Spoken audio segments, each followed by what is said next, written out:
मां के लिए तुम कुछ करना चाहते हो, है ना? देखो, कुछ और करो ना करो, पर इतना लिहाज जरूर करना कि जिसने उंगली पकड़ के तुम्हें चलना सिखाया उसके आगे कभी अकड़ के मत चलना।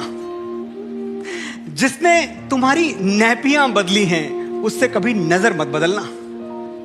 बस इतना करना कि जिंदगी भर मां को एक वजह उदासी की ना मिले, 100 बहाने हंसी के हों, और कभी उसको रुलाना तो ध्यान रखना कि वो आंसू खुशी के हों।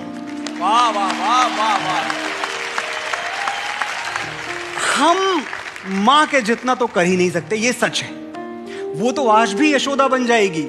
अब कहां मुमकिन है कि कोई बेटा कन्हैया बने। मां चले तो रास्ते के कंकर पलकों से चुने, पर उसकी इतनी इज्जत तो कर ही सकते हो कि जिसने तुम्हारी तोतली बोली सुनी है वो कभी कभी तुम्हारी ऊंची आवाज न सुने। ओ,